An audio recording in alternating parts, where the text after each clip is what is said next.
Queridos alunos, vamos falar agora sobre a segunda aula, né, que é o controle da expressão gênica.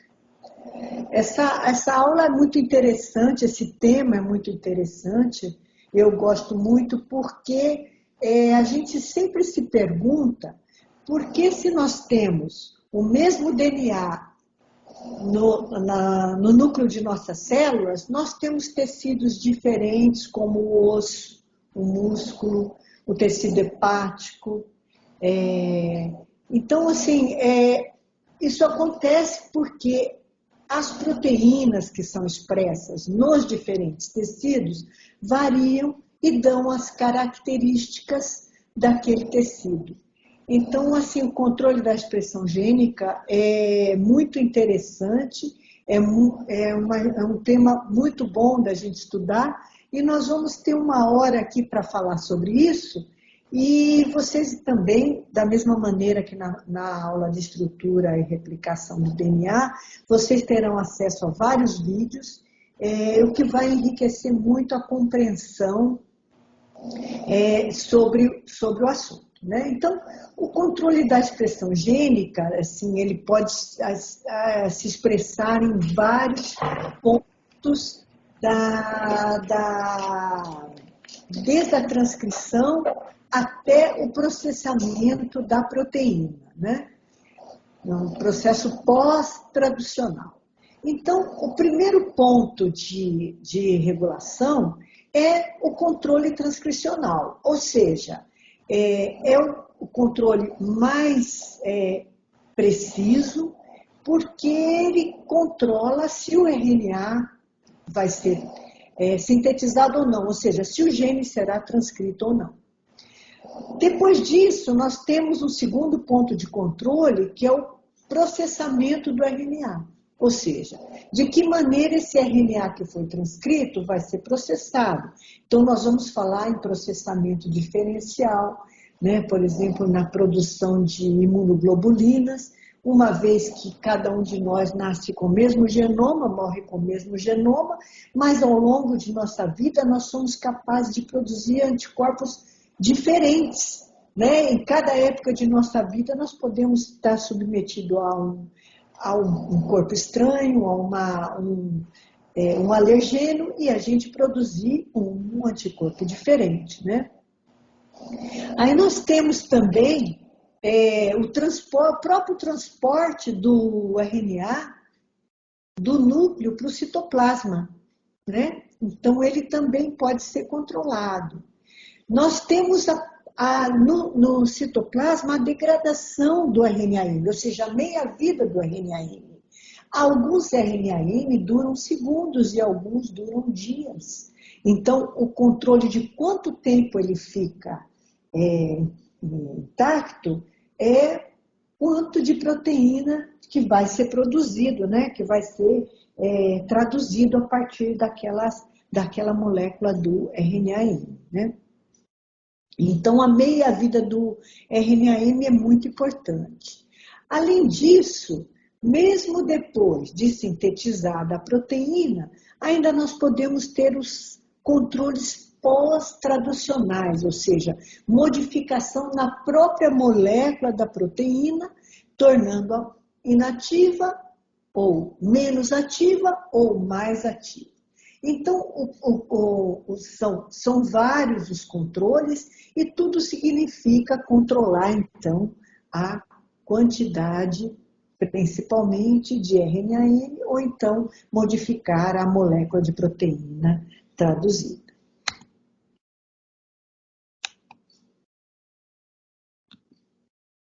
Então, como a gente disse, o controle da expressão gênica está relacionado a controle transcricional, controle pós-transcricional, né, o próprio assembling das proteínas, a diferenciação celular e especialização, né? Cada tecido é um tecido, tem papéis diferentes, expressa proteínas diferentes. O processo de turn-on e turn-off de genes está associado aos sinais químicos, aos hormônios, então os próprios hormônios na corrente sanguínea e as substâncias agonistas podem levar à modificação da expressão gênica. Os próprios transposons, né, que é a realocação de sequências de DNA em diferentes partes do genoma, e também uma expressão anormal de genes. Pode ocorrer, né? Bom, então, nós diríamos que a expressão gênica pode ser modulada por substâncias, né, que estão presentes na corrente sanguínea, então eu disse hormônios ou agonistas, de maneira que são interiorizados, encontram receptores ou nucleares ou citoplasmáticos, e esses receptores, né, junto com essas moléculas ou com as moléculas modificadas, são capazes de interagir no DNA, nas regiões promotoras, como a gente vai ver daqui a pouco, e aumentar ou diminuir a expressão de diferentes genes. Então, vocês vão ver agora um overview do processo de transcrição e de expressão gênica, um filme que, como eu já expliquei na primeira aula, feito por pesquisadores de grandes universidades e que vai dar uma visão geral sobre todo o processo.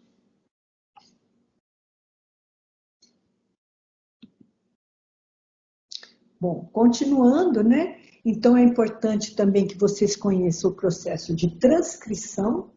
Então, esse filme vai mostrar para vocês com imagens maravilhosas e muito bem montado todo o processo de transcrição para que depois a gente continue aqui a nossa conversa.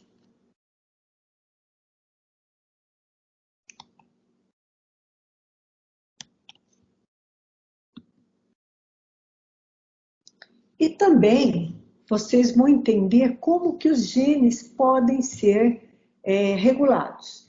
Então, tem um vídeo só sobre isso, né? Sobre a regulação dos genes, e eu vou deixar vocês assistirem, vai facilitar muito o nosso entendimento para as figuras que a gente vai discutir logo mais.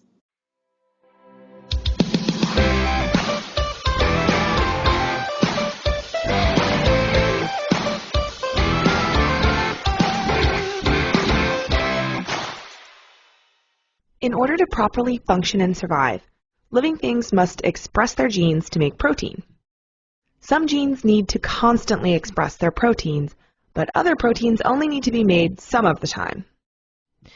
Prokaryotes and eukaryotes have different ways of regulating their gene expression.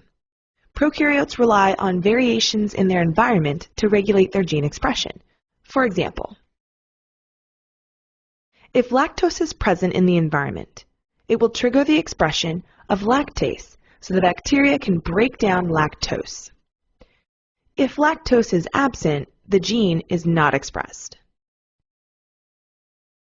Eukaryotes also regulate genes in response to their environment. Each cell of a eukaryote only expresses a small number of genes in the nucleus that pertain to its job.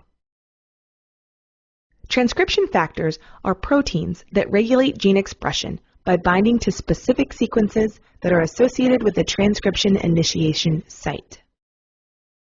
Transcription factors can be activators or repressors. Along the DNA strand, there are regions of DNA that are called enhancers and regions called silencers. Enhancers are regions of DNA that increase the rate of transcription when an activator binds to them. Silencers are regions of DNA that decrease the rate of transcription when a repressor binds to them. The environment of the cell, and even of the whole organism, can affect gene expression. The Siamese cat is a perfect example. Siamese cats have a mutated allele that codes for the enzyme tyrosinase, the first step in the production of fur pigment, and it's affected by temperature. When the temperature drops, gene expression increases and the pigment in the fur also increases. When the temperature increases, gene expression is reduced and the pigment in the hairs decrease.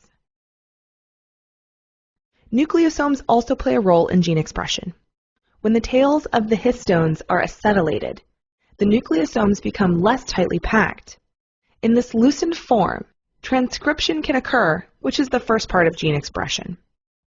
When the tails of the histones are deacetylated, the nucleosomes pack in tighter, stopping gene expression. Additionally, methylated cytosine will tighten the nucleosomes, while unmethylated cytosine will loosen them. So, active open chromatin and unmethylated cytosine, along with acetylated histones, will activate a gene and turn it on. Silent condensed chromatin and methylated cytosine, along with deacetylated histones, inactivate a gene and turn it off. Genes are the sequences of DNA which transcribe into RNA, typically becoming protein during translation.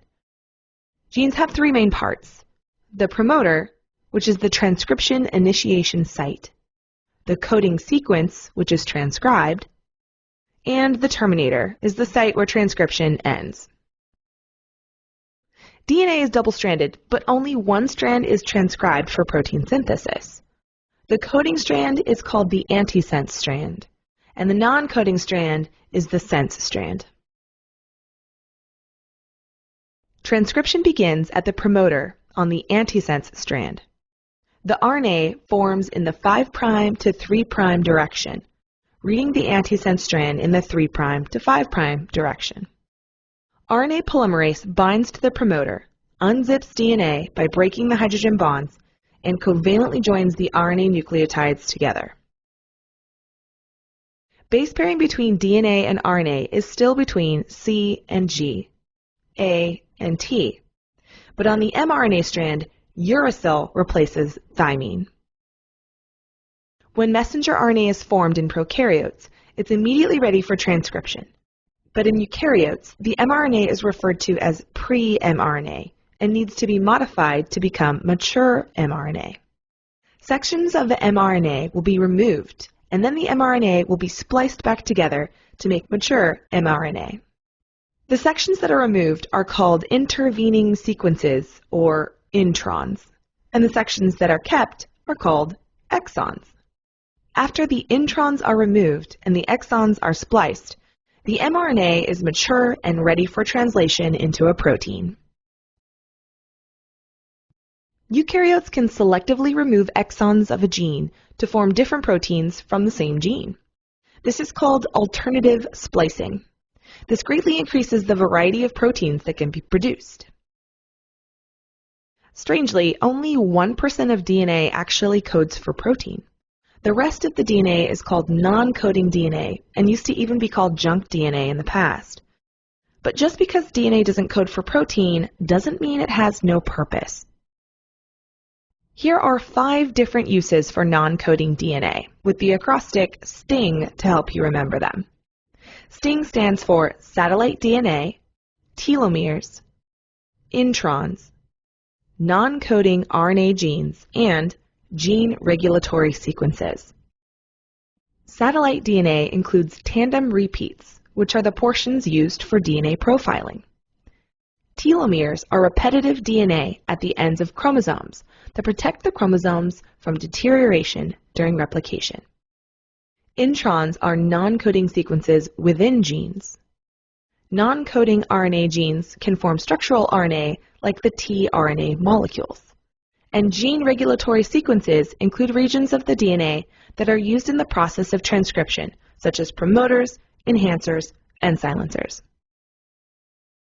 Thanks for watching this episode of Teacher's Pet. Don't forget to like and subscribe and follow me on Twitter @SciencePet.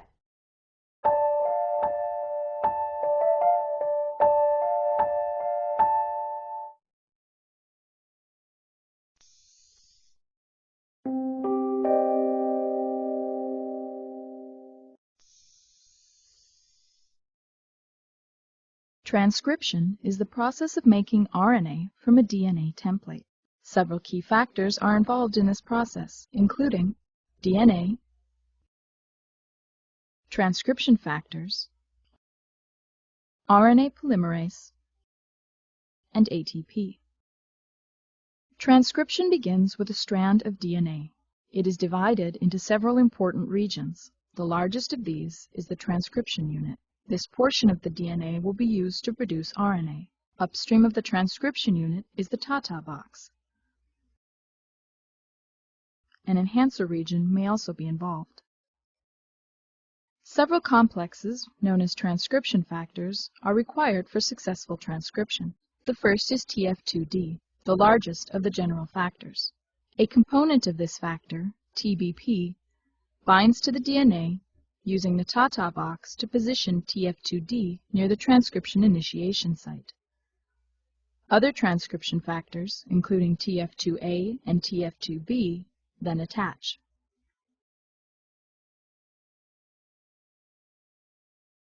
These complexes prepare the DNA for the successful binding of RNA polymerase.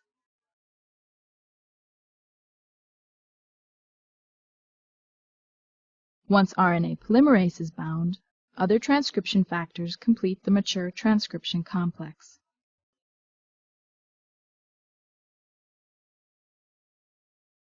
Now energy must be added to the system for transcription to begin. This energy is provided by the reduction of ATP into ADP and PI. RNA polymerase then synthesizes an RNA template from the strand of DNA. Most factors are released after transcription begins. When the end of the transcription unit is reached, the RNA polymerase dissociates and the newly formed strand of RNA is released.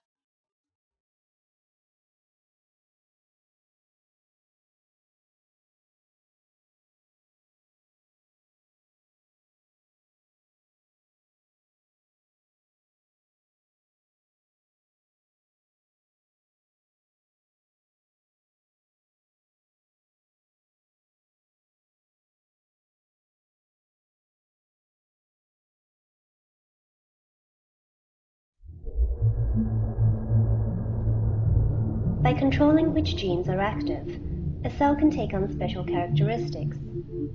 Muscle cells and neurons have the same DNA but perform different functions because they use different sets of genes.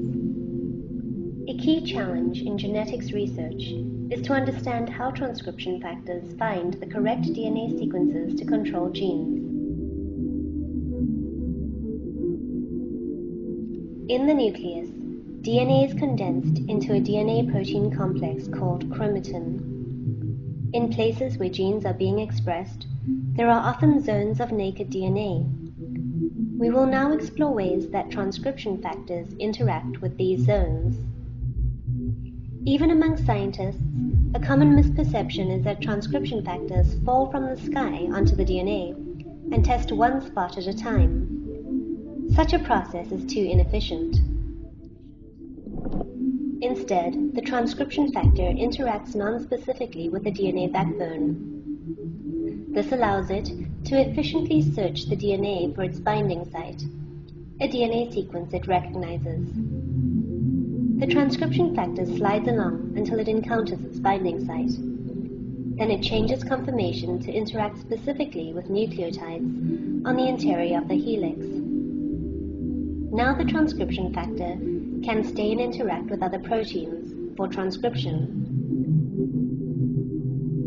Or it can become dislodged by many factors, which could include movement of the DNA or interaction with other proteins. Studies have suggested that transcription factors sometimes move from one part of the DNA to another. Short hops might allow them to bypass other proteins or to hop over compacted sections of DNA. When the transcription factor lands on another segment of DNA, short hops become big jumps. Although the other strand is nearby in three-dimensional space, it may be much farther away on the chromosome or on another chromosome entirely. There are 1,500 different types of transcription factors in human cells. They interact to create a complex language of gene expression.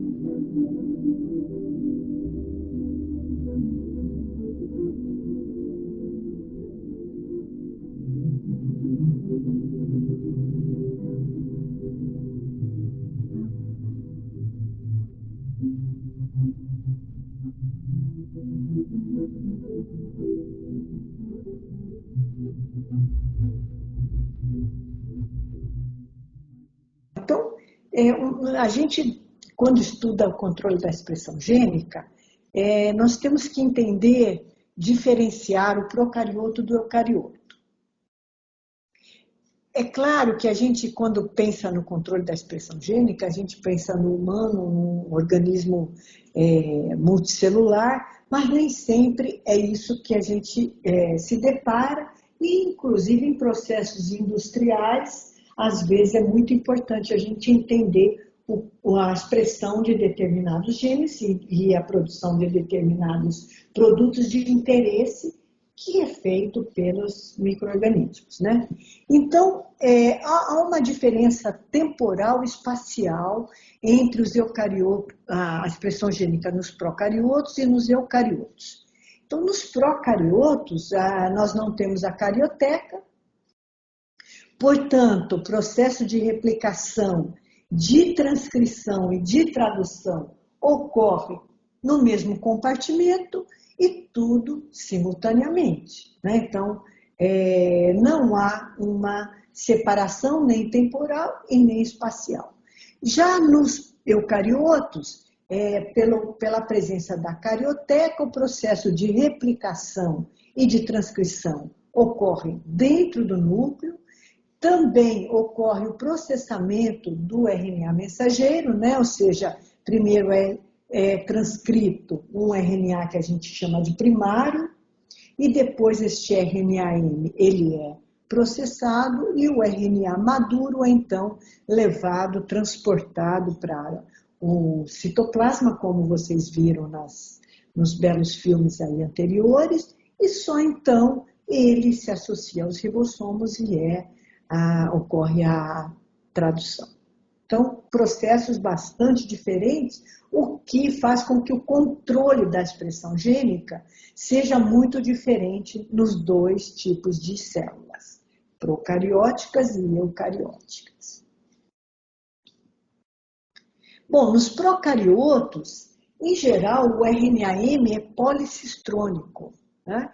Ou seja, o que isso significa? Significa que um RNA mensageiro, quando ele é formado, ele carrega diferentes genes que são necessários para uma mesma função. Por exemplo, síntese de um aminoácido. Então, o procarioto precisa de 3 enzimas para a síntese daquele aminoácido, portanto, o seu RNA-M é um RNA-M policistrônico e carrega os genes que são necessários para as 3 enzimas que vão sintetizar aquele aminoácido.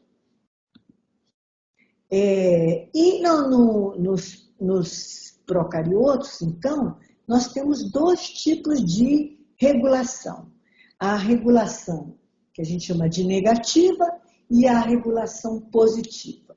Então, os procariotos têm nas regiões promotoras sítios para ligação, de maneira que tanto o gene pode ser ligado, né, a partir de um ativador, e esse ativador ele se liga a uma proteína repressora, no caso da regulação negativa, impedindo então que a RNA polimerase transcreva o RNA-M.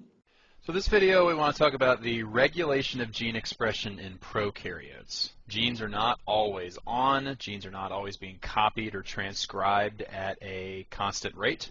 Oftentimes we want to switch genes off, turn genes on, turn genes up, turn genes down, and we want to go through all the mechanisms of how organisms can do that. In this video I'm going to focus on prokaryotic mechanisms, and then in the next video we'll talk more about eukaryotic ways of doing it.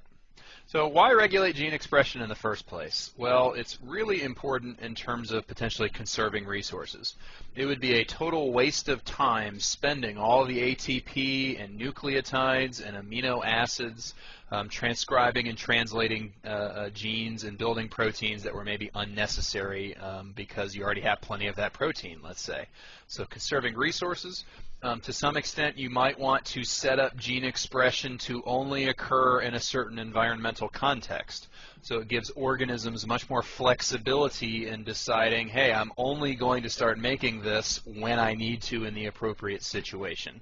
So if you link signaling pathways, which we've talked about before, with gene expression, and we're going to talk about how those are linked here very shortly, then you can sort of have organisms capable of doing different things in different environmental situations.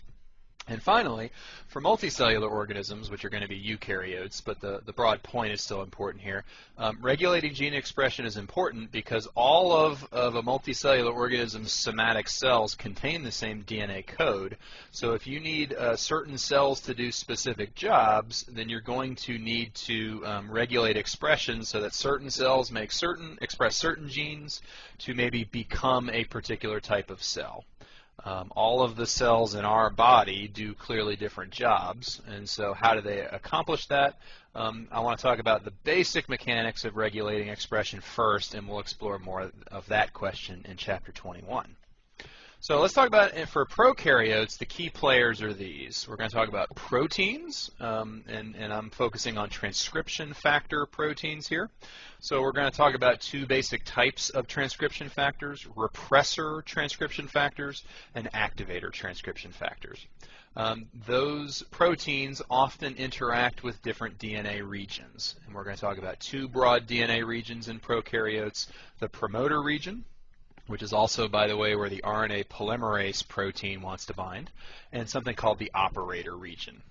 And so just to show you all of those players kind of on one slide labeled, I'm going to show you kind of what I've created here. We're asking you to imagine here a prokaryotic operon, something I talked about in the last video, all under a common promoter.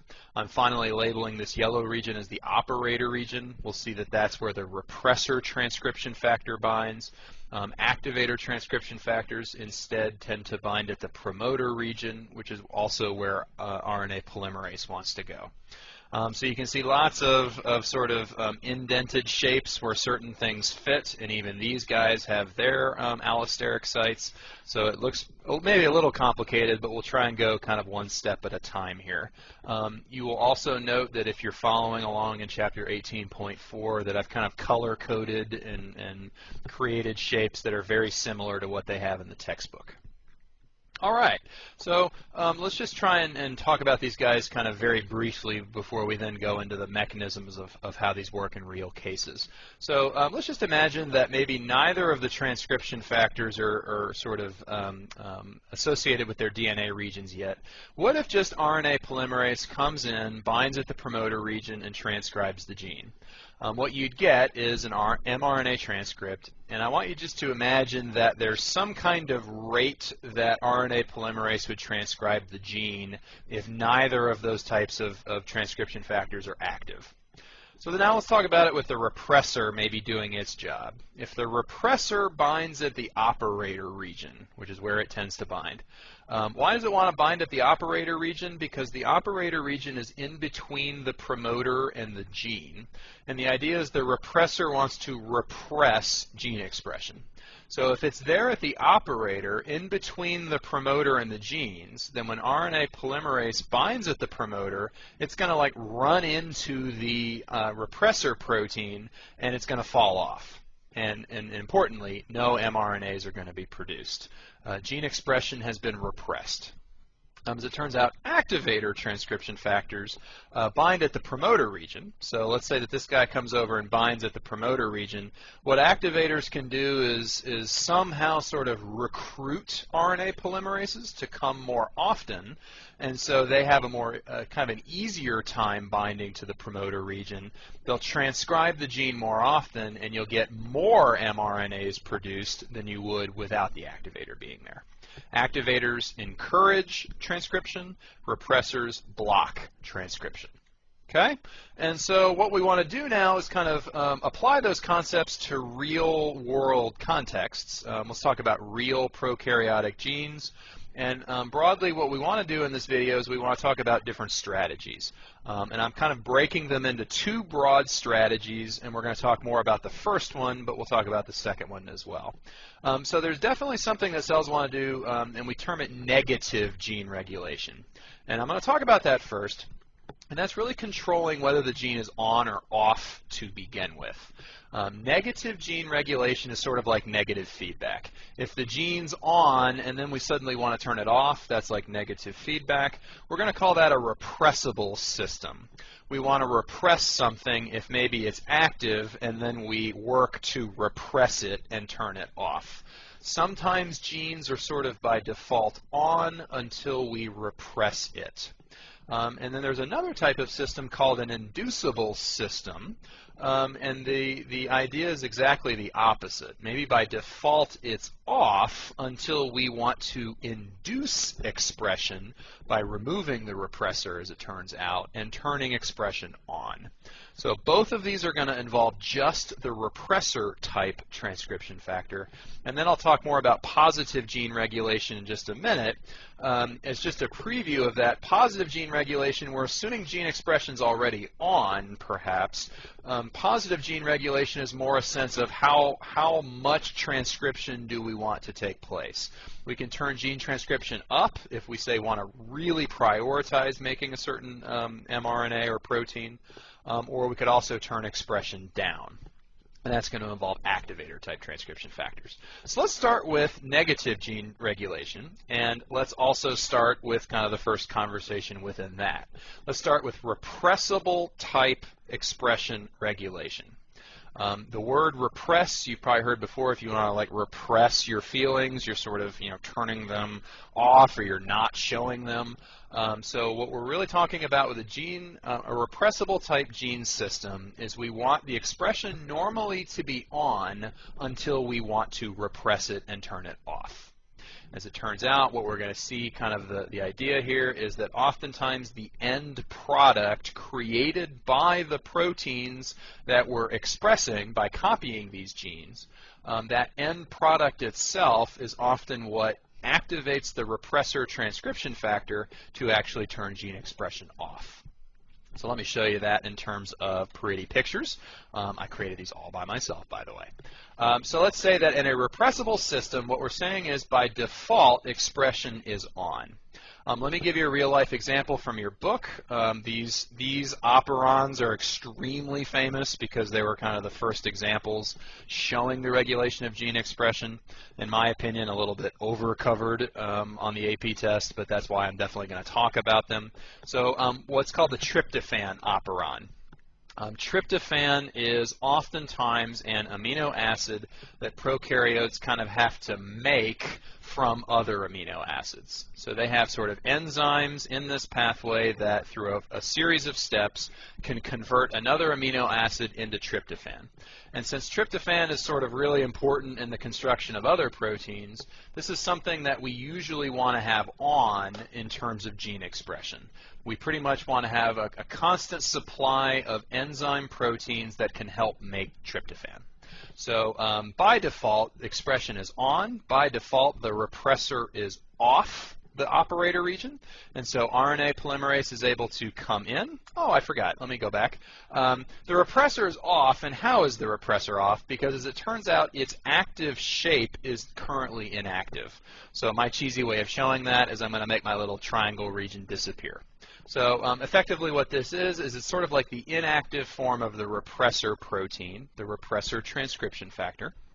And if its active shape is not present, then it can't bind to the operator region.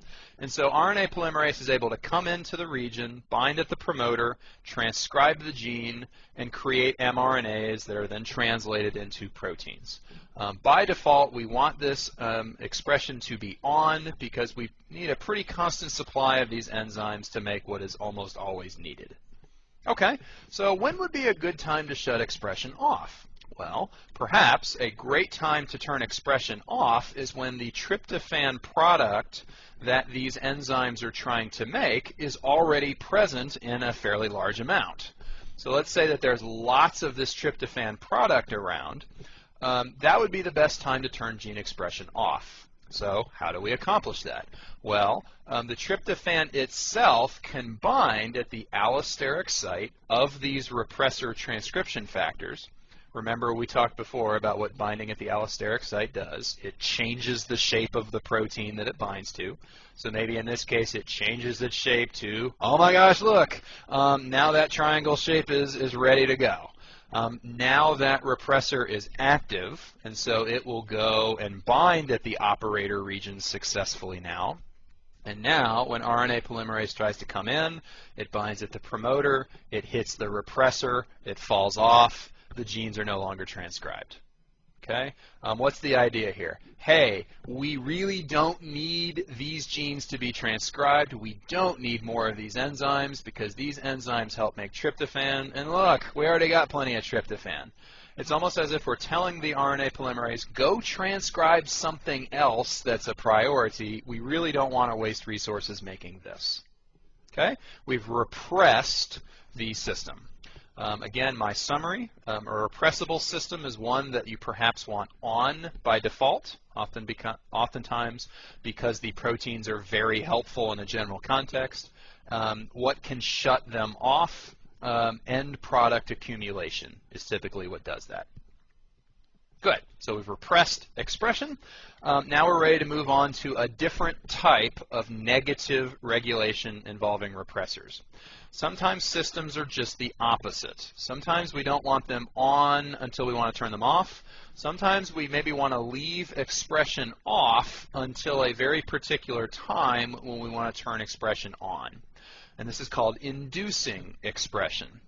Make sure you use that term as something you've heard of before. Most people have heard of pregnant women being induced in order to sort of like turn on their labor at the appropriate time. So all we're doing here is we're turning on gene expression.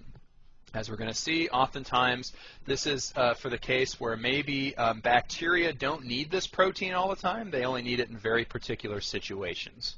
I'll give you an example of what's called the lac operon. And we're going to see that oftentimes it's the arrival of some kind of chemical that makes the proteins needed in the first place. And so that arrival of the substrate will activate or induce gene expression. So let's see an example, the lac operon. So this is an operon encoding a bunch of protein enzymes that help break up lactose sugar, the sugar that's in milk. And so this is well studied in E. coli bacteria that are in your digestive system. And you can kind of think of it this way. Bacteria can't really choose what you eat. They just kind of have to wait and see what comes through your digestive system, and then it kind of makes sense for them then to induce the expression of the enzymes that help break down whatever it is you put down your digestive system. Why make a bunch of enzymes that cut up lactose sugar if you never drink milk? When would be the best time to express the genes that help make enzyme proteins that cut up lactose sugar? Whenever lactose sugar is around. So maybe what happens in an inducible system is that by default, the repressor is active, it's on the operator region, and by default, it's blocking RNA polymerase. We don't need to make these express these genes right now. We don't need to make enzymes that help cut up lactose sugar. So when would be the best time to make those enzymes? When lactose sugar shows up. So let's say that these little yellow hexagons are lactose sugar. Maybe these repressor transcription factors have allosteric sites that fit lactose sugar. So when there's plenty of sugar around, they will probably bind at the allosteric site, change the shape of the repressor protein, in this case inactivating it so that it falls off. Repression stops, therefore gene expression turns on. Gene expression has been induced. Okay? So here's my attempt to summarize an inducible system. Once again, we're trying, maybe expression is off by default, and then when some kind of key environmental signal comes in, it inactivates repression to turn expression on for that period of time. What happens if the E. coli bacteria does a great job of cutting up all that lactose sugar? Well, then it won't be there to inactivate the repressor, so expression turns back off again. Cool.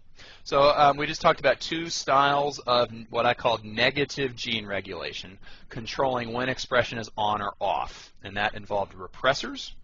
Now let's talk about the idea that not only can E. coli just have expression on, but they can also turn it up to prioritize expression. That's what we call positive gene regulation, and that's going to involve activators. So I'm going to take this red repressor and I'm going to get rid of it, go away, so that we can just focus on activators for this conversation. We're going to assume, we're talking about the lac operon here, maybe the repressor has already been inactivated, lactose is around, we need to cut up lactose sugar.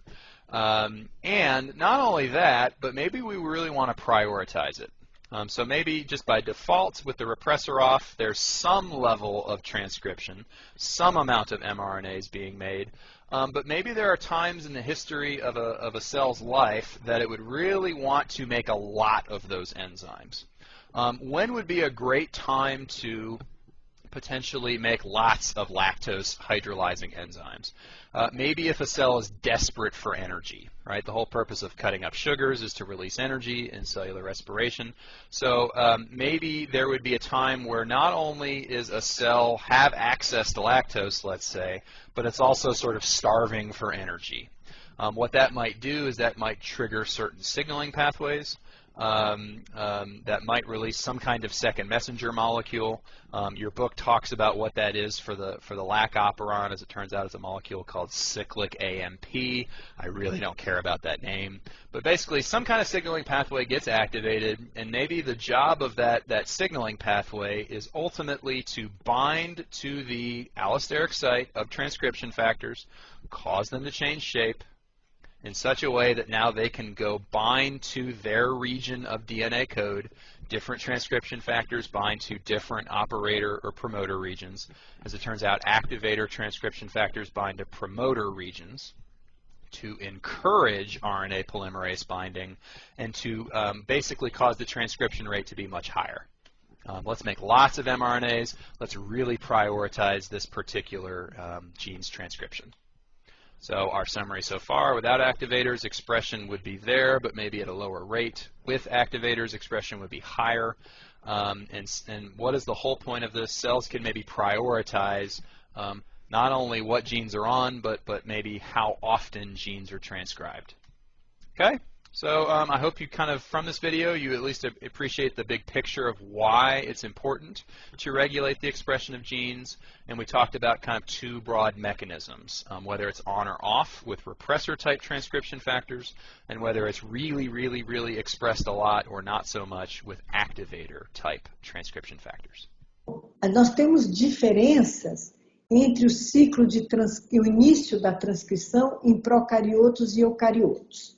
Em procariotos, a iniciação ocorre com a ligação da RNA polimerase. Você também pode ter alguns enhancers que ficam upstreams ao sítio de ligação da RNA polimerase. Nos eucariotos, a ligação da RNA polimerase à região promotora depende de outros fatores. Então, primeiro é reconhecida a região do TATA, pela Tata Binding Protein, que vai recrutar diferentes fatores de transcrição, que são os fatores que a gente chama de gerais, porque eles estão associados a todas as regiões promotoras. Então, neste caso, só ocorrerá a transcrição quando é formado esse complexo na região promotora, fosforilada a cauda da enzima RNA polimerase, e assim é feita a iniciação, ou é feito o início da transcrição. Então, os fatores gerais em eucariotos já estão bem descritos, né? Então, eles vão se associando numa ordem pré-determinada, né? Como vocês estão vendo aqui. Primeiro, o reconhecimento da região rica em TIA. Lembra que eu disse? O início, as atividades no DNA sempre acontecem em regiões ricas em TIA, porque eles são unidos por duas ligações de hidrogênio, são regiões fáceis de haver separação da fita dupla, né? Ou mais fáceis, requerem menos energia para a separação da fita dupla, e aí sim associam as diferentes proteínas, associa a RNA polimerase, que traz consigo uma helicase, e uma proteína fosfatase, que vai fosforilar a cauda, e assim é feito o que a gente chama de complexo de iniciação, e pode ser feita a transcrição daquele gene. Bom, então aqui estão descritos os diferentes fatores de transcrição, né? O número de subunidades, o peso molecular e o papel que eles têm na formação do complexo de iniciação. Bom, mais uma vez, né, o mesmo tipo de figurinha. Então, a transcrição no eucarioto requer, né, os fatores de transcrição para a ligação da RNA polimerase, como vocês até já viram nos demais filmes, né? Então, aqui uma figurinha colorida, mostrando que primeiro ocorre a identificação da região rica em TIA, ou que a gente chama de Tata Box, e aí, sequencialmente, os fatores gerais de transcrição, que a gente chama de TF2. TF2 é Transcription Factors 2, porque a RNA polimerase que sintetiza os RNAs mensageiros é a RNA polimerase 2, né, nos eucariotos. Bom, então, esse videozinho, ele assim, eu não gosto muito, porque parece meio bobinho, mas é um vídeo fácil de entender e mostra sequencialmente a ligação dos diferentes fatores de transcrição. Então, vamos ver ele rapidamente e depois a gente continua com a nossa explicação. Hey everyone, quick biochemistry basics here. Let's talk about eukaryotic transcription. The enzyme required for the process of transcription is the RNA polymerase. The prokaryotes have only one RNA polymerase enzyme, while the eukaryotes have 3 RNA polymerase enzymes. RNA polymerase II is a major polymerase enzyme involved in the transcription of mRNA in eukaryotes. The RNA polymerase II, along with other proteins known as the transcription factors, are required for the initiation of transcription. The transcription factors are also known as general transcription factors. Let's see how the transcription factors are designated. The initial 2 letters are written as TF, which stands for transcription factor. The 2 indicates that it's a transcription factor for RNA polymerase II. The letter next to 2 can be A, B, D, E, F, and H, depending on the function of transcription factor. Because there are so many transcription factors involved in eukaryotic transcription, it's easy to memorize them with the help of mnemonics. For example, the mnemonics of TF2A is apple, TF2B is ball, TF2D is dog, TF2E is elephant, TF2F is fan, TF2H is helicopter. Let's see function of each of them. In the first step of initiation of transcription, the transcription factor EF2D binds the Tata element in the promoter. The eukaryotic promoter is about 40 nucleotides long and located upstream and downstream of the transcription start site. About 30 nucleotides upstream to the start site, there is an AT-rich sequence known as the Tata box or the Tata element. TF2D has a protein called TBP which binds Tata sequence. TBP is also known as Tata binding protein. Once TBP binds Tata sequence, it bends the DNA by 80 degrees. This bending of DNA further helps in the binding of other transcription factors. This includes TF2A and TF2B. TF2A. TF2A helps in stabilizing the binding of TF2D with the promoter. TF2B interacts with TBP and the promoter region downstream to the data sequence. TF2B helps in the recruitment of RNA polymerase II on the promoter. Now, the RNA polymerase cannot bind the promoter on its own. A transcription factor TF2F helps RNA polymerase II to bind the promoter. TF2F interacts with TBP and TF2B while recruiting the RNA polymerase. TF2F also prevents RNA polymerase to contact DNA outside the promoter. Next, transcription factor TF2E binds the pre-initiation complex. TF2E helps in the binding of other transcription factor TF2H. TF2H is a very large complex with total 9 subunits. Out of 9, 2 subunits have ATPase activity.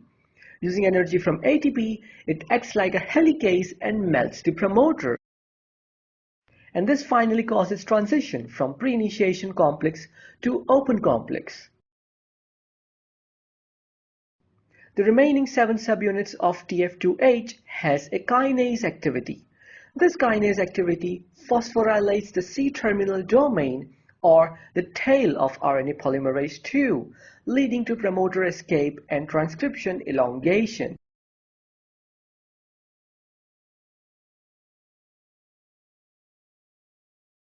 So we can remember the events of transcription initiation with the following mnemonics. The dog eats the apple and plays with the football. He gets tired and sits in front of the fan. When he sees an elephant, he runs away in the helicopter. Transcription elongation. Once RNA polymerase have initiated transcription, it shifts into elongation phase. The transcription factors that helps in elongation are called elongation factors. There are 2 such elongation factors, TFEB and TF2S. TFEB is recruited to polymerase by transcription activators. TFEB is a kinase protein and phosphorylates serine residues in the C-terminal domain of the polymerase. This phosphorylation stimulates elongation. The other factor involved in elongation is TF2S. Now, the rate at which the RNA polymerase transcribes the DNA is not same at all DNA sequences. At some DNA sequences, the rate of transcription is fast, while at other DNA sequences, it can be slow. TF2S helps to increase the rate of transcription at the region where the rate of transcription becomes slow. It also does not allow RNA polymerase to pause and encourages to move on. 5' capping. As the RNA polymerase starts elongation, the mRNA starts forming. The formation of mRNA occurs in 5' to 3' direction. The first RNA processing event that occurs during elongation is the 5' capping. During this process, the terminal gamma phosphate of the nucleotide is removed by the enzyme RNA triphosphatase. In the next step, guanyl transferase enzyme carries out reaction between beta phosphate of the first nucleotide and alpha phosphate of GTP. Once guanine is attached, methyl transferase enzyme attaches a methyl group to the guanine nucleotide. This structure is called 5' cap and it helps in the recruitment of mRNA on the ribosome for the initiation of translation. Termination of transcription. When the RNA polymerase reaches the end of the gene, the C-terminal domain of the RNA polymerase interacts with 2 proteins, CSTF and CPSF. The CSTF stands for cleavage stimulation factor and CPSF stands for cleavage and polyadenylation specificity factor. When the end of the gene is transcribed into RNA, these proteins are recruited to the mRNA by the C-terminal domain of RNA polymerase. The cleavage stimulation factor CSTF cleaves the mRNA. Once the mRNA is cleaved, CSTF dissociates. The CPSF then recruits poly-A polymerase, which adds about 200 adenine residues at the 3' end, giving rise to poly-A tail. The poly-A polymerase uses ATP for this purpose. Once poly-A tail is formed, the poly-A binding protein binds the poly-A tail, and during this step, CPSF is released from the mRNA. The poly-A binding protein prevents degradation of poly-A tail.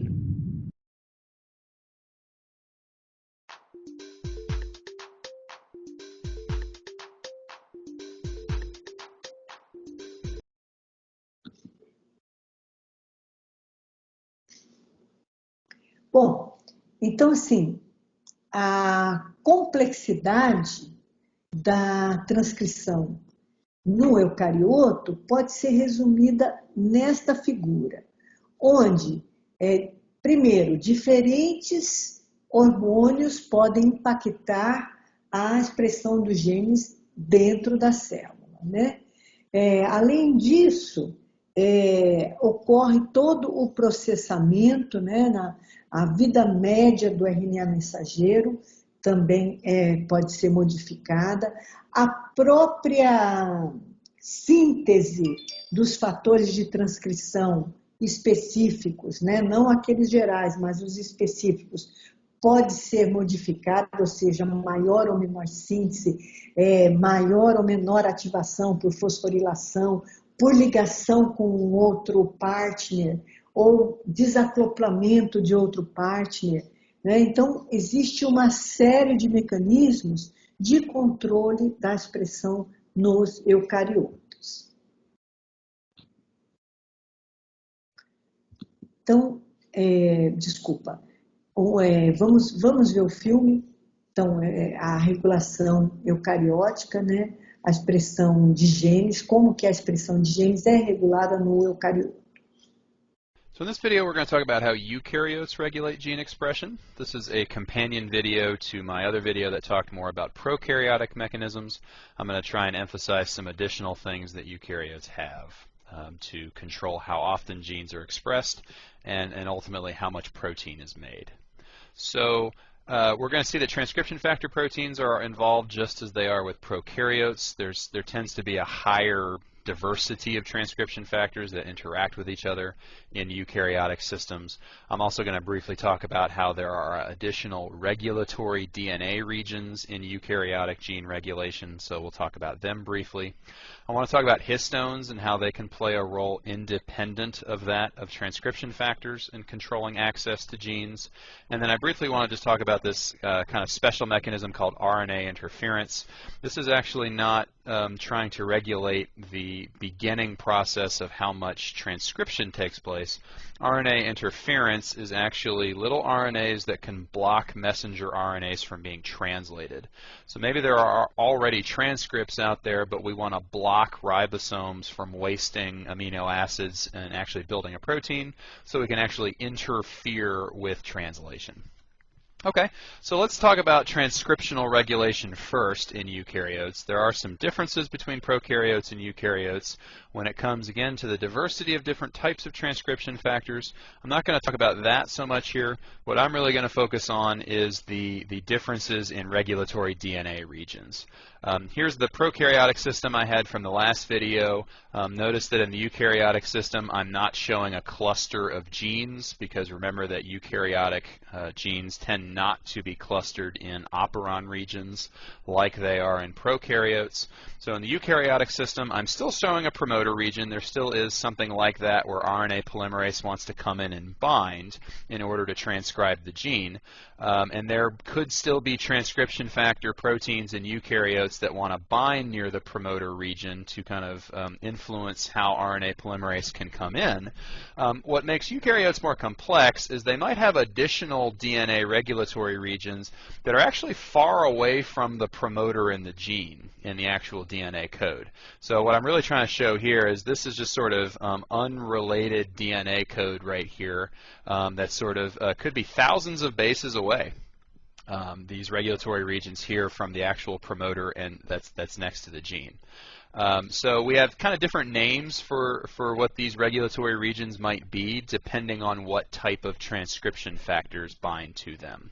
If activator proteins bind to these faraway regions and therefore try to get the RNA polymerase to transcribe the gene more often, we would call these DNA enhancer regions. Versus if repressor proteins bind, this isn't talked about in your book, but this has sort of been characterized now in modern study. There are some regulatory regions that are far away that repressor type transcription factors bind to, and so we tend to call those special regions silencer regions. I'm not going to focus too much on that. If you're sort of wondering how in the world can that region be as far away as it is and have anything to do with how RNA polymerase might bind at the promoter, it's a fair question, and this is very hard to animate, so I'm just going to try and draw a terrible picture instead.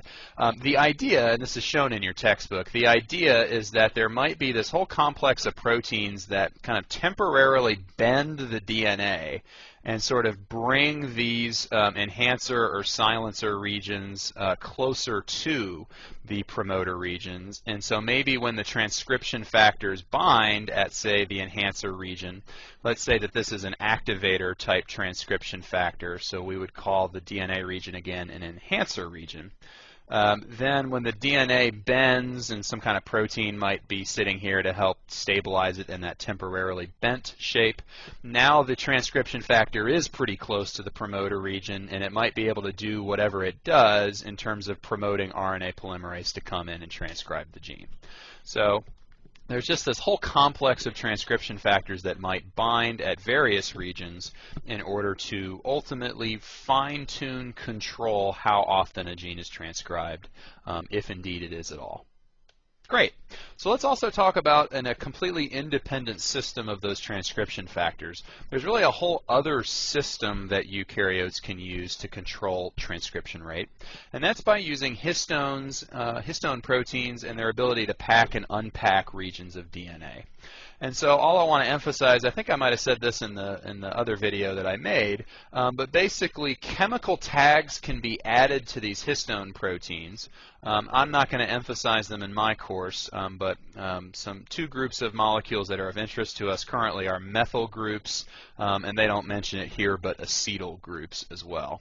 Again, I'm really not worried about this for my particular course, but by adding different chemicals to histones, sometimes you can get those histones to change their shape and their activity. And what those chemical groups often do is they cause the histones to pack up that region that they're surrounding more, or vice versa, unpack those regions more.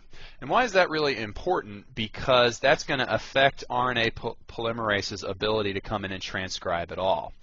This little region right here in this picture is highly packed up, and so it says kind of in this caption, DNA inaccessible, so the gene is sort of inactive. You can kind of think of it as that the gene is so tightly packed in there that maybe an RNA polymerase protein wouldn't even really be able to fit. It can't even get to the promoter, so it doesn't, and it doesn't transcribe the gene. If we want to make a gene more accessible, if we want to make transcription rate higher, then maybe a cell will modify histones in another region to unpack that region more. The more unpacked it is, the more accessible the gene is. So you can kind of think of this as like, clothes in your closet, hanging up in your hanger, much more accessible. These would be like clothes packed away in your suitcase, much less accessible until you unpack them again. Okay. And a final mechanism I just want to talk about briefly in Chapter 19 is this idea of RNA interference. So we're increasingly discovering that there are far more than just three types of RNAs. There's more than just messenger RNA, transfer RNA, and ribosomal RNA. that's of interest to us. We're discovering really a whole panoply of different RNAs. I'm just briefly going to talk about the picture here calls it siRNA, but I'm actually going to use the term that's in your book, microRNAs. It's a little bit different from siRNAs, but not in a way that's important for me in this introductory course. So microRNAs are just kind of interest. They're actually a fairly, as they're transcribed and first built, they're actually temporarily a double-stranded RNA, which is pretty weird. All the other RNAs we've seen before are single-stranded. It's going to get cut up by a protein to sort of make it active, because in its active form it actually wants to be single-stranded. And it's going to be a fairly small series of bases, but basically it's going to pair up with perhaps a particular messenger RNA, and it's going to be complementary to that mRNA in a certain region. And when that microRNA binds to the mRNA, it's basically going to do something that prevents the mRNA's translation to construct a protein. It's almost like a cell's way of saying we really don't want that protein to be constructed right now. The microRNA might do that in a variety of ways. In some cases, it might just sort of block the ribosomal RNA subunits from attaching. In other cases, it might actually recruit other proteins that come quickly chop the mRNA up into little monomers again, so that it's not translated. So just another way to regulate the overall expression of genes, or sort of especially how much protein is made of a certain type in cells. I said this kind of in my prokaryotic, but I'll just finish with this for this video as well. What is the point of all of this? Again, the idea of conserving resources and energy, only constructing the RNAs and proteins that are necessary for a cell at any point in time. That's also going to enable cells to have more flexibility in what they produce at any given time. So maybe they can sort of express the genes and make the proteins needed for a particular environmental situation. We'll talk about examples in class. And finally, where we're really headed is developmental biology. We want to see the connection between how regulating gene expression perhaps explains a lot about how organisms develop, especially we're going to talk about multicellular human development in class in Chapter 21. Uma coisa muito importante que vocês têm que entender é que, como a gente disse lá, que o RNA-M é policistrônico, né, nos procariotos, no eucarioto é completamente diferente, mas há que haver uma transcrição coordenada. Então, vamos refletir sobre isso. Por exemplo, são necessários 5 genes para fazer a síntese de determinado composto numa célula eucariótica. Muito provavelmente, esses 5 genes estarão em cromossomos, não só estarão em cromossomos diferentes, então em moléculas de DNA diferentes, né? Mas eles têm que ter uma transcrição coordenada. Então, muitas vezes, o mesmo fator de transcrição se liga a diferentes promotores de maneira que a todos os genes sejam ligados ou desligados simultaneamente de maneira coordenada. Então, o que é resolvido como um RNA policistrônico nos procariotos, nos eucariotos é um sistema muito mais sofisticado, muito mais complexo, mas que tem que funcionar da mesma maneira. Então, aqui nos eucariotos tem que existir uma transcrição coordenada, simultânea, de todos os elementos, de todos os genes e que vão gerar proteínas necessárias para aquele processo celular.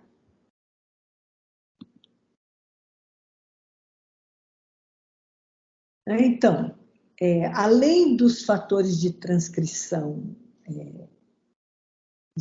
gerais, que aqueles que permitem que a RNA polimerase se associe ao DNA, existem outros fatores de transcrição que se ligam upstream, né, à região promotora, às vezes até no nucleotídeo menos 1000, ou seja, 1000 nucleotídeos antes da região do Tata Box.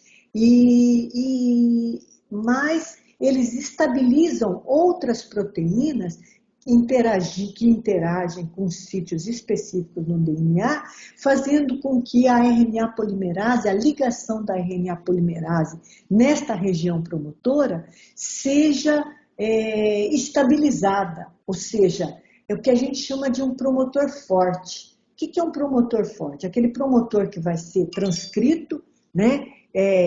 Vai gerar muitas moléculas de RNA-M, né? E, consequentemente, vai ser abundantemente traduzido.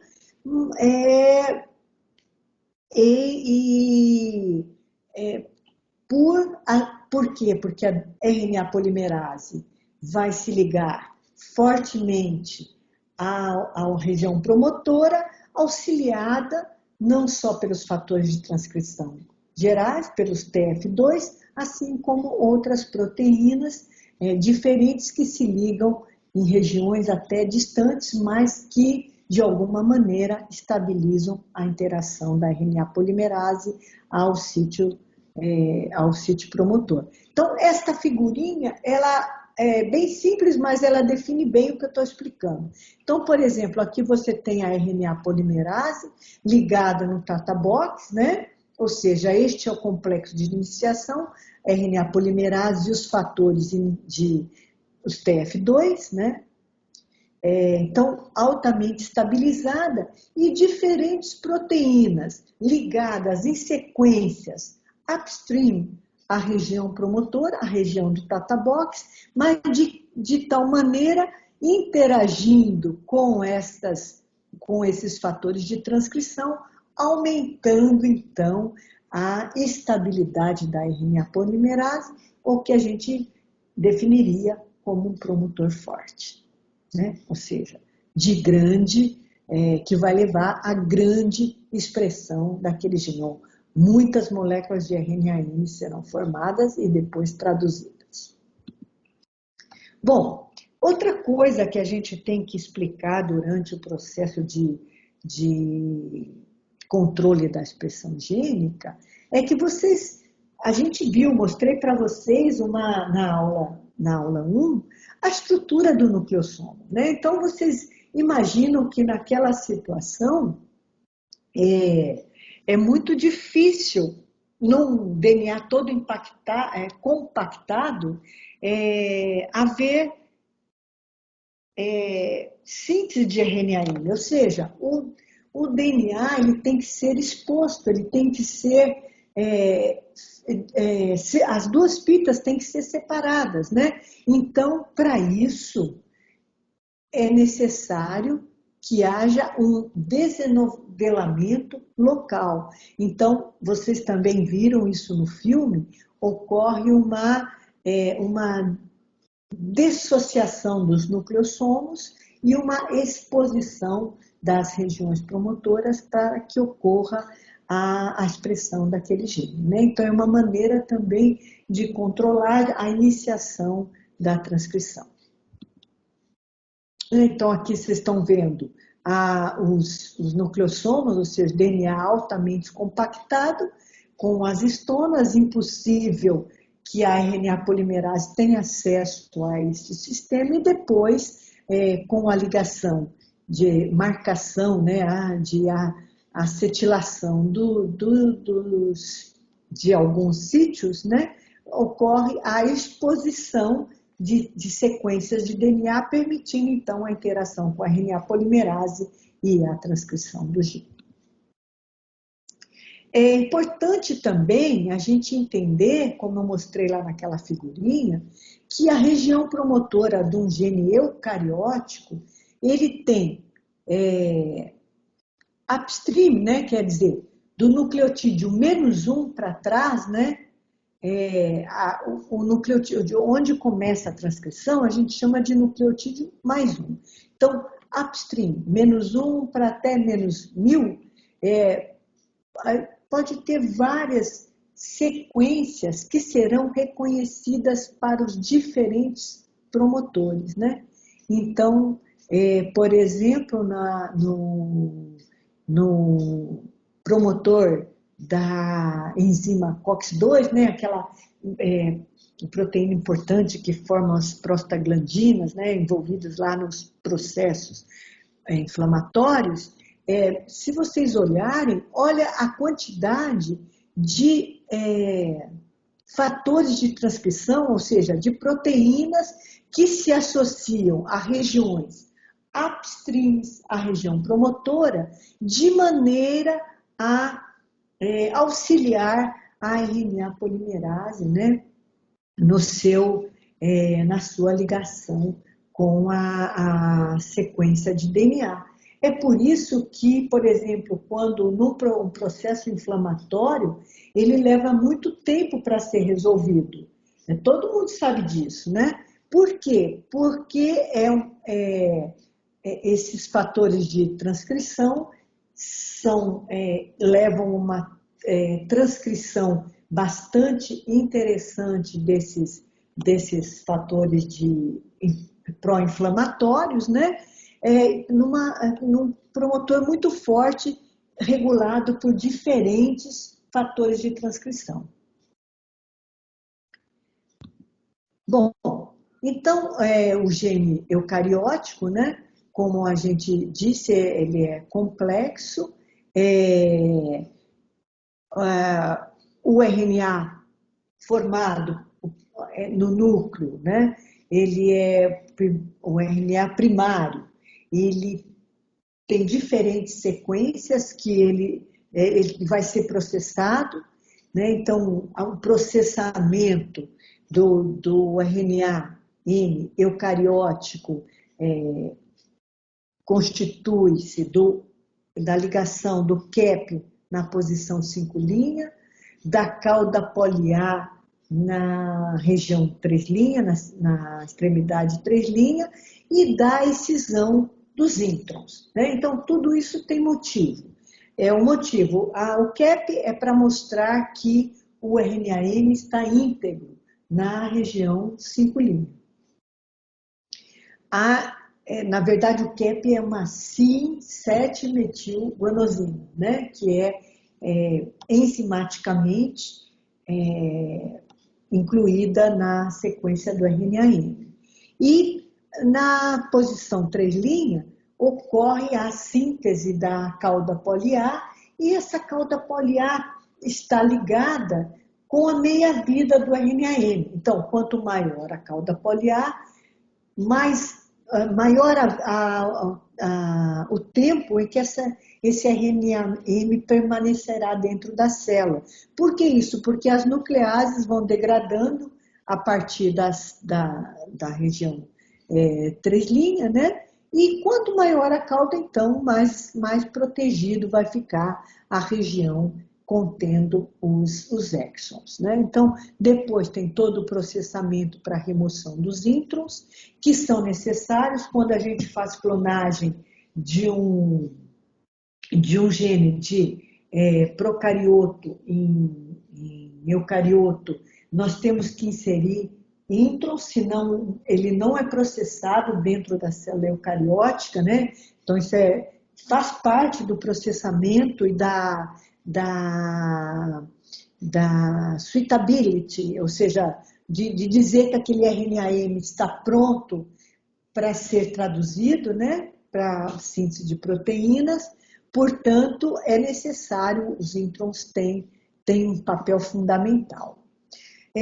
Outra coisa muito interessante é entender que a gente viu lá a estrutura do DNA, né? Nós vimos aqueles sulcos principais, principalmente o sulco principal, né? Então, mostrar aqui para vocês como é que os fatores de transcrição, se esse aqui é o DNA dupla fita, né? A dupla hélice.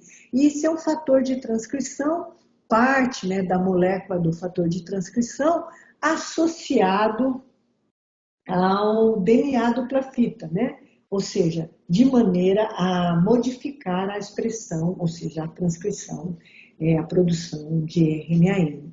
Então, normalmente, esses fatores de transcrição são duas subunidades, são proteínas com duas subunidades que se acoplam, né, no DNA, tem umas sequências bem assim, estruturas bem definidas, como a gente vai ver daqui a pouco, que são divididas em 5 grandes tipos de fatores de transcrição.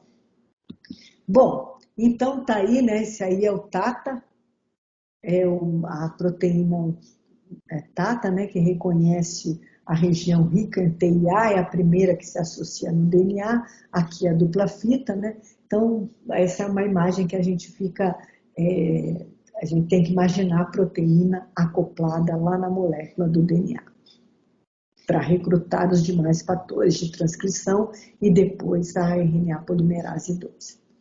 Bom, então, mais uma vez, né, estou mostrando aqui a RNA polimerase 2, os fatores de transcrição, né, que andam com ela, aí o Tata binding, o fator A, B, F, E, H, e aqui os outros fatores, né, que reconhecem sequências upstreams, né, e que estabilizam todo esse complexo aqui na região promotora. Bom, então, um vídeo sobre a transcrição, a produção, né, do pré-mRNA eucariótico. Eu tenho certeza que vocês vai fazer muito mais sentido depois que vocês verem o vídeo que a gente discutiu até esse momento.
Bom, uma coisa muito importante, né, que quando a gente fala de controle da expressão gênica, são os hormônios. Então, os hormônios esteroides, eles são, eu gosto sempre de falar deles porque eles são moléculas altamente hidrofóbicas, então eles atravessam a membrana plasmática, né? A dupla camada lipídica, e aí eles podem encontrar receptores ou no citoplasma ou no núcleo, né? E assim que encontrarem seus receptores, eles podem ativar a expressão de genes. Então, essa ativação da transcrição, né? Todo mundo fala, não toma corticoide, né? Porque você está interferindo realmente na expressão gênica, né? É porque eles, em geral, são proteínas que atravessam a membrana plasmática e realmente atuam no DNA, né? Na expressão de diferentes genes. Então, os fatores de transcrição, que são aquelas proteínas, eles podem ser regulados de diferentes maneiras. Primeiro, o fator de transcrição é uma proteína como qualquer outra. Então, ele está sujeito à quantidade de RNA, à ativação do DNA, à quantidade de RNA-M que vai ser formado, e assim sucessivamente. Então, a própria disponibilidade do fator de transcrição é regulada. Além disso, eles são regulados, a translocação dele, ele só tem sentido, ele só pode afetar o DNA se ele estiver dentro do núcleo, né?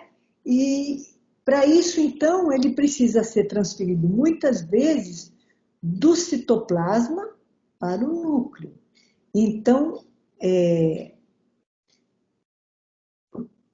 também isso é regulado. Então, às vezes ele está presente junto, às vezes ele precisa de fosforilação para poder ser admitido, translocado, que é a palavra certa, para dentro do núcleo, né? E aí sim atuar sobre a região promotora de determinado gene, ou às vezes ele está ligado com um partner que o torne inativo, então precisa ser separado daquela proteína, e aí sim ele é translocado para o núcleo, e muitas vezes ele é translocado quando se associa a um partner. E então, aí sim, associado ao partner, ele pode atuar sobre a expressão de genes. Então, a gente pode ter diferentes maneiras de regular a expressão do gene através dos fatores de transcrição. Bom, então aqui são esses mecanismos que nós estamos discutindo e que vocês já viram no filme. Vamos passar para frente, porque a gente tem outras coisas. Então, são várias as situações, né, que podem levar ao controle, à modificação da expressão gênica, né? Então, a despolarização, os fatores de crescimento, os neurotransmissores, o próprio estresse, né? Até o xiroestresse, né? Que é aquele estresse das células, das fibras musculares, né? Tudo isso leva à produção de proteínas ou ativação de fatores de transcrição que ou atuam, né, sobre outras proteínas, ou eles próprios, né, são transferidos para o núcleo, já numa forma ativa, às vezes fosforilado, às vezes desfosforilado, depende da situação, atuando então sobre o DNA, né, e modificando a expressão de diferentes genes. Então, esse é só um exemplo de quão complexo pode ser. Então, a expressão de genes, ela não é um processo tudo ou nada. A gente diz que a expressão de genes é igual ao controle de volume do rádio, da televisão. Pode de quase nada para quase 100%, né? Porque há interação de diferentes fatores de transcrição. né? Ou diferentes condições que levam a uma coordenação da expressão, ou seja, da quantidade de RNA-M que vai ser formado naquela situação específica, né? Fisiológica ou patológica. Bom, e assim, né, a gente pode discutir sobre vários exemplos, mas o que eu gostaria de discutir um pouquinho com vocês também é sobre a própria estrutura do fator de transcrição. Então, quem é essa molécula? Bom, é uma proteína. Essa proteína, ela tem que ter um domínio para ligação com o DNA, né? Tem que ter um domínio de ativação. Normalmente elas formam dímeros, né? Como eu mostrei. E um exemplo dele, que a gente gosta de dar, é sempre o receptor do hormônio glicocorticoide, né? Que ele se liga no DNA numa sequência bem específica que a gente chama de GRE, ou Glucocorticoid Response Element, e ele então tem um domínio de ligação com o DNA, né, DNA Binding Domain, e faz então a ativação daquele domínio, né? Então, são moléculas bastante interessantes e que a gente pode reconhecer as famílias de fatores de transcrição. Então, muitas vezes, quando alguém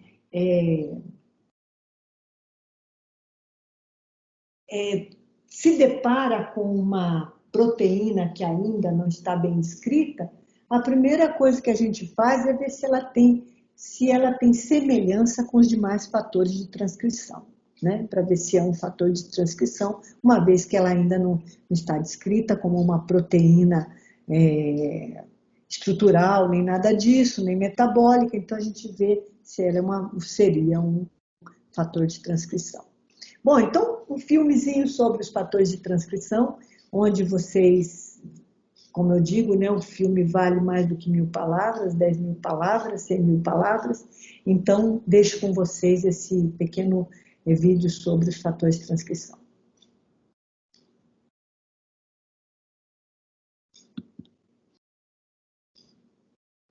E como é que esses fatores de transcrição se ligam no DNA? Então, tem 5 grandes grupos de motivos ou de sítios, de maneiras de se ligar ao DNA, né? Então, aqui também, neste filme, vocês vão ver esses diferentes motivos. So let's go back to the basic unit of gene expression, which is a gene, here shown in the orange arrow, and the non-coding sequences surrounding it. And you'll see that now I've added a few more elements to this purple DNA. You see some symbols, a blue square, a round circle that's pink, and then a yellow triangle. Those are just a way for me to graphically represent the little bits of DNA sequences that I told you about that are the regulatory sequences. So the little round one happens to be very GC-rich. The triangle one is a classical element that's called a Tata box. I'll tell you about a little bit later. And the blue one is yet another recognition element. So why are we so interested in these little stretches of nucleic acid sequence in the genome when it's buried amongst billions of other sequences? Well, these individual little sequences turn out to be very important because of where they sit. You'll notice they're sitting near the top of the arrow, and they are recognized by very special proteins, which are the transcription factors. So now I've shown you some symbols with little cutouts which fit into either the square, the circle, or the triangle. So transcription factors, at least one major family of transcription factors, are proteins whose three-dimensional structure is folded into a shape that allows them to recognize these short stretches of double-stranded DNA. In fact, largely through interactions with a major group of DNA, and I'll show you a structure of one in a little bit. So now it turns out that there are probably thousands of these transcription factors because the number of genes that we have to control, as I showed you, is in the order of 20 or 25,000 genes. And so it turns out that you need a pretty large percentage of the genome devoted to encoding these regulatory proteins in order for a complex organism like ourselves to survive.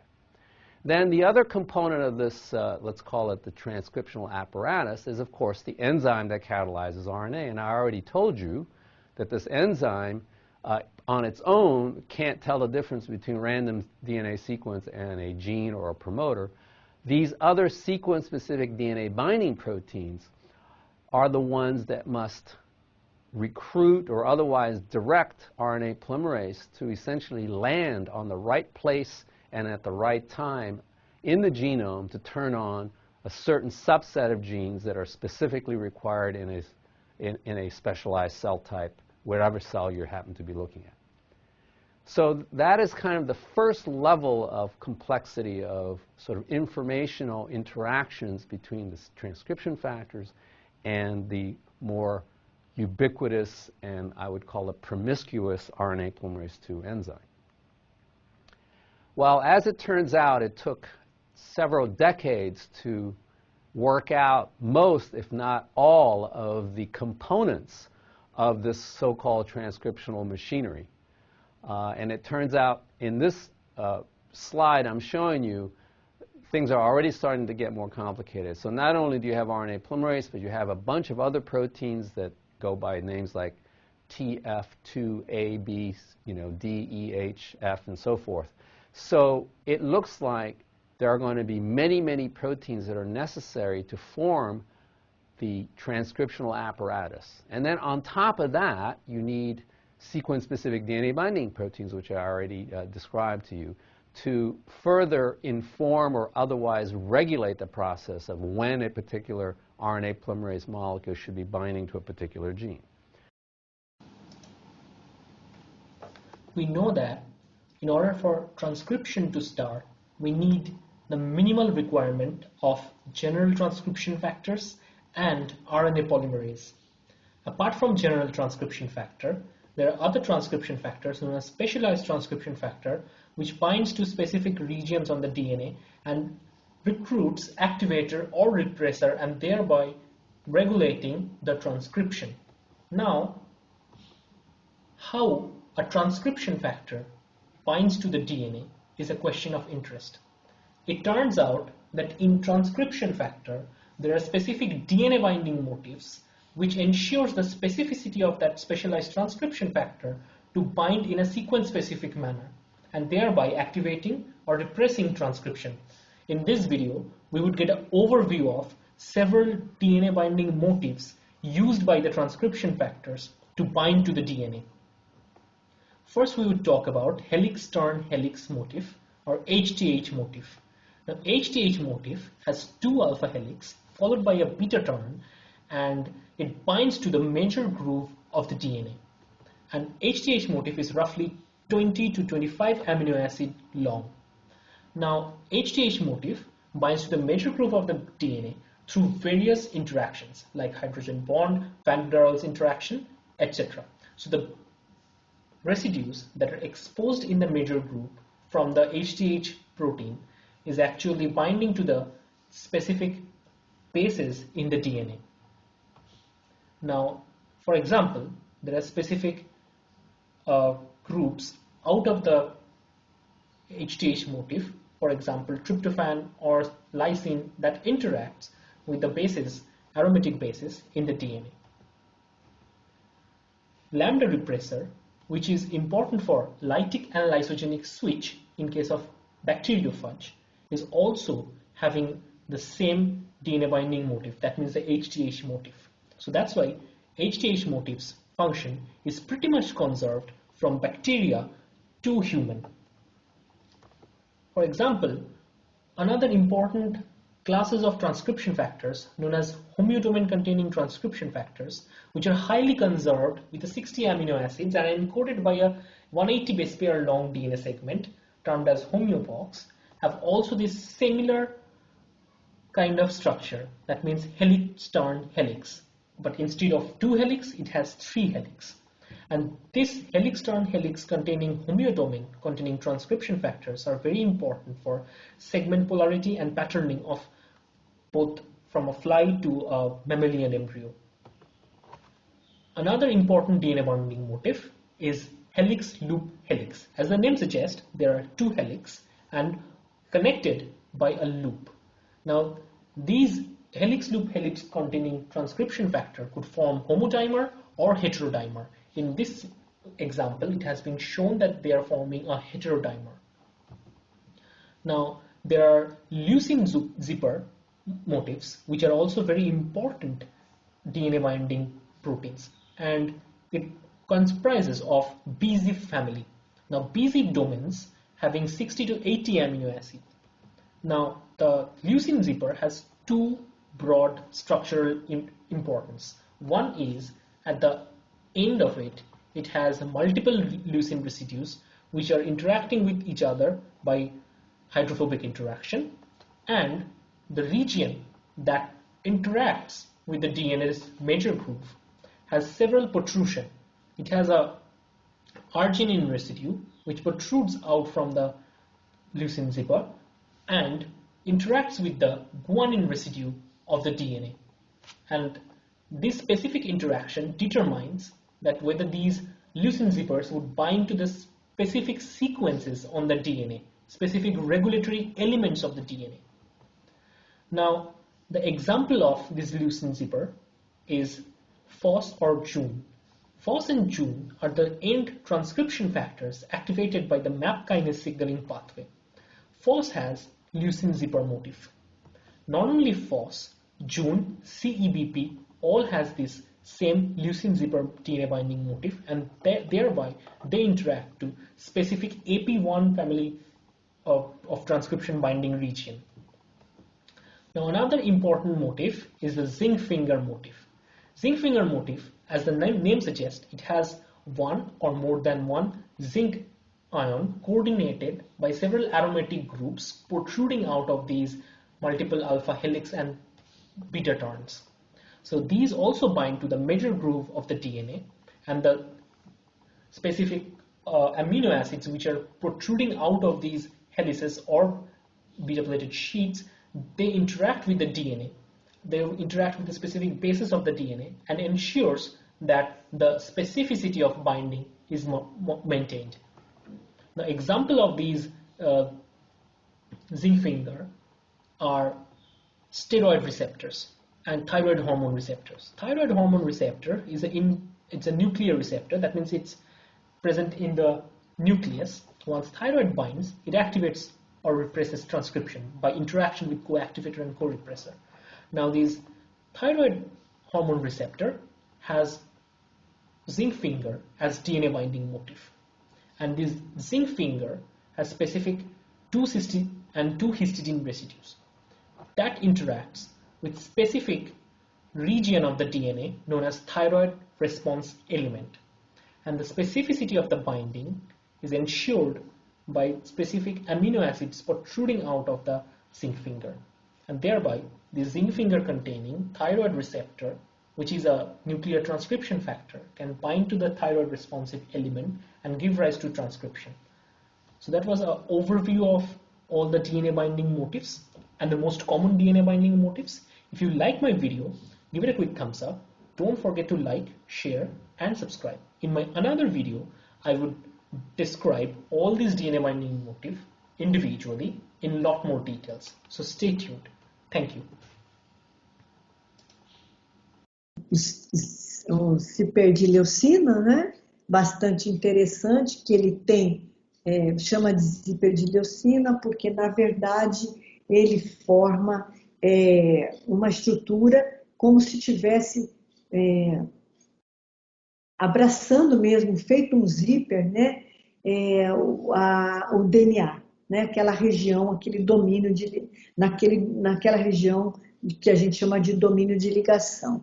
Então ele tem várias leucinas, como vocês estão vendo aqui na figura. A gente tem os zinc fingers, né? Que são os dedos de dedos de zinco, né? Fator de transição tipo dedo de zinco, né? Então aqui vocês estão vendo o DNA dupla fita e aqui vocês estão vendo o que a gente chama de dedo de zinco, né? Dedo de zinco porque a gente tem os átomos de zinco participando dessa estrutura, e as alças é o que eles chamam de dedo de zinco, né? Que se associam ou fazem ligação com o suco principal do DNA, né? Aqui a gente está mostrando sempre duas moléculas, né? Que eles, em geral, atuam em duplas, né? Então aqui dá para a gente ver bem a associação do fator de transcrição no suco principal do DNA, que o DNA representado em duas fitas, uma laranja e outra vermelha, né? E aqui o dedo de zinco. Outro tipo de fator de transcrição, de estrutura de fator de transcrição, é o helix, loop, helix, né? Então a gente tem uma hélice, um loop e outra hélice, né? Estão vendo aqui, né? Então, isso também, ó, se associando, né? Sempre em duplas, né? Sempre em duas subunidades e associando aqui, ó, no suco principal. É bastante interessante. Então, aqui, ó, helix, loop, helix, né? Então, já vimos 3 tipos de estrutura bastante distintas, né? E tem o homeobox também, que é outro fator de transcrição. Esse está aqui, a associação também aqui com o suco principal do DNA. Ele está muito associado ao desenvolvimento de insetos, né? Que passam por aquelas diferentes fases, a diferenciação dos insetos. E, por último, eu gostaria que vocês assistissem um vídeo sobre a tradução, ou seja, a biossíntese de proteínas, que faz parte também do nosso... faz parte, né, dos processos que sofrem os ácidos nucleicos. Então, o processo de tradução já é feito no citoplasma, então aquele RNA primário já sofreu o splice, todas as modificações, foi transferido para o citoplasma, se associa aos ribossomos e é traduzido. Então, deixo com vocês este último vídeo. Já me despeço, né, porque depois disso a aula está terminada. E eu espero que vocês tenham aproveitado. Mais uma vez, peço que vocês vejam, assistam os vídeos, né? Interessante que eu não disse na aula anterior, mas tem até um vídeo sobre como é feito o teste de RT-PCR para detecção de coronavírus, né? E eu acho que com essas duas conversas que nós tivemos, a aula 1 e a aula 2, vocês são perfeitamente capazes de entender e a partir de agora isso passa a ser, faz parte já, né, do vocabulário diário de vocês, com um entendimento bastante profundo sobre o assunto. Me coloco à disposição de vocês. As atividades previstas para hoje, primeiro dia de aula, né? Para hoje não, porque eu estou gravando na quinta-feira, né? Anterior à aula de vocês, que vai ser na segunda. Mas previsto para o primeiro dia de aula de vocês, que é na segunda-feira, dia 8/3, assistir essas aulas e os vídeos. Já é bastante material, né? Que eu espero que vocês aproveitem e que vocês, depois disso, vão estar muito mais... vão estar aptos e muito mais maduros e propensos para o entendimento do que vai vir depois, né? Para a segunda aula vai ser a aula 3 vai ser da professora Anali e na terça-feira à tarde eu volto para a discussão de um artigo que a gente vai começar a aplicar os conhecimentos que a gente teve nessa aula, nessas aulas, né, anteriores. Então, o que eu gostaria de deixar é que na aula 1, na aula 2, eu faço com que vocês entrem na vibe da biologia molecular, comecem a reativem as memórias, né? Quem já tinha estudado isso, quem não tinha estudado já vai se sentir mais confortável com todo esse material, e que daí na terça-feira em diante a gente esteja todo mundo no mesmo nível e possa acompanhar as técnicas de análise e o que é que a gente pode fazer com todo esse conhecimento. Então, desejo a vocês um excelente curso, estarei com vocês na terça-feira ou a qualquer momento que vocês me solicitarem, posso me reunir com vocês e fazer alguma discussão do que ainda não ficou muito claro. Então, para mim já é noite, né? Já são 8h15, 20 horas e 15 minutos. Boa noite e até a próxima.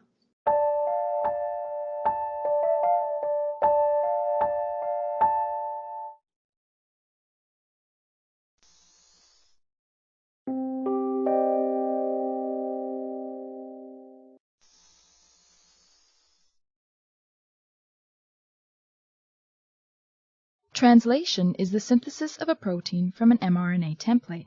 This process involves several key molecules, including mRNA, the small and large subunits of the ribosome, tRNA, and finally, the release factor. The process is broken into 3 stages: initiation, elongation, and termination. Let's see the process in action. Eukaryotic mRNA, the substrate for translation, has a unique 3' end called the poly A tail.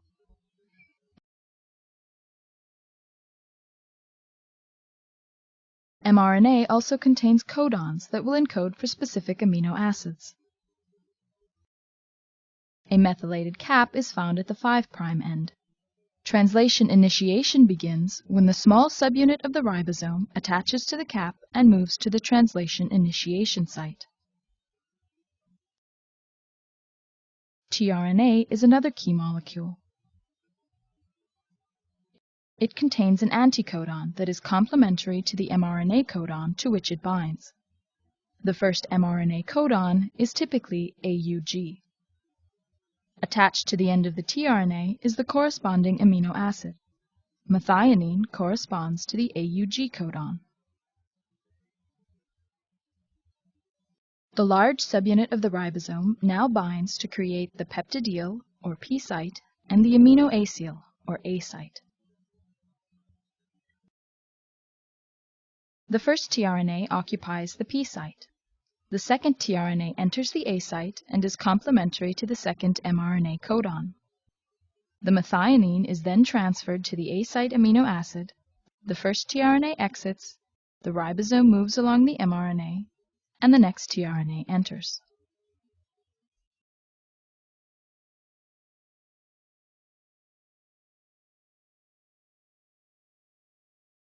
These are the basic steps of elongation. As elongation continues, the growing peptide is continually transferred to the A site tRNA, the ribosome moves along the mRNA, and new tRNAs enter. When a stop codon is encountered in the A site, a release factor enters the A site and translation is terminated. When termination is reached, the ribosome dissociates and the newly formed protein is released.